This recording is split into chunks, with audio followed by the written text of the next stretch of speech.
राहुरी तालुका राजकीय दृष्ट्या अंधारात. प्रत्येकाने राजकारणात माझा वापर करून घेतला.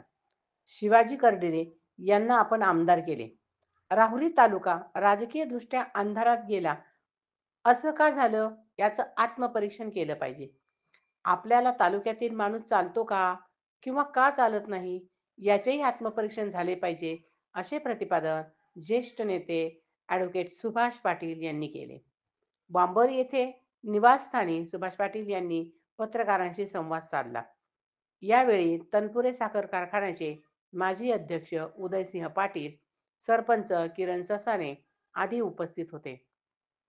ॲडव्होकेट सुभाष पाटील म्हणाले, मी बोललो सगळ्यांनाच आवडेल असं नाही, परंतु बोलले पाहिजे. पुढच्या वर्षी मी 80व्या वर्षात पदार्पण करणार आहे.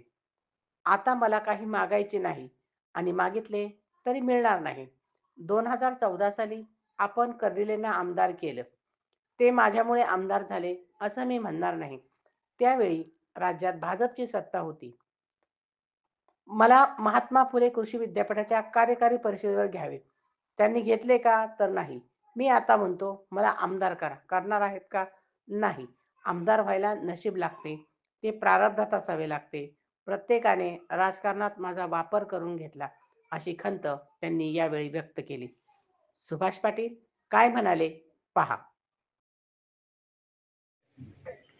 हे आता काही जणांच्या वयाचा प्रश्न आला, काही जण निवड गेले आणि आज तर काही दिसत नाही मला काही. आणि तालुका हा तसा अंधारात गेलेला आहे. म्हणजे सामाजिकदृष्ट्या मी म्हणणार नाही, पण राजकीयदृष्ट्या म्हणजे तालुका आहे असंच भौगोलिक परिस्थिती. राहुरी तालुका हा अंधारात गेलेला आहे. कुठेही नाव राहुरी तालुक्यातलं काही येत नाही. राहुरी तालुक्यामध्ये आपण जर विचार केला तर आपल्या तालुक्यात ना खासदार ना आमदार तालुक्यात राहणार. त्याचा भेदभाव करायचं काही कारण नाही, पण ती परिस्थिती आहे. आता ही याचा आपण आत्मपरीक्षण केलं पाहिजे. असं का झालं तोही विचार आहे. आपल्याला तालुक्यामधला माणूस चालतो की नाही तो भाग वेगळा आहे. चालत असला तर तो का चालतो, चालत नसला तर तो का चालत नाही, त्याचं आत्मपरीक्षण झालं पाहिजे.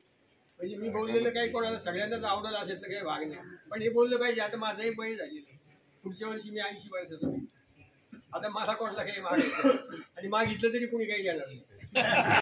मागं 2014 साली कर्डिले साहेबांना आमदार केला. मी म्हणत नाही की ती माझ्यामुळे आमदार झाली, पण मी म्हणण्यापेक्षा कार्यकर्ते म्हणले. त्या काळामध्ये भाजपचं सरकार होतं, भाजप आणि शिवसेना युती. तेव्हा पाटील साहेबांना तुम्ही घ्या विद्यापीठामध्ये, त्यांनी घेतलं का? नाही घेतलं. आता सगळ्यांचे देखत मी त्या दिवशी सरकारच्या सभेत बोलतो, करता आलं तर मला आमदार करा. करणार आहेत का? नाही करणार. आता आमदार व्हायला सुद्धा नशीब लागतं, काही करायला नशीब लागतं, मंत्री व्हायला नशीब लागतं. आता अनेक लोकांनी.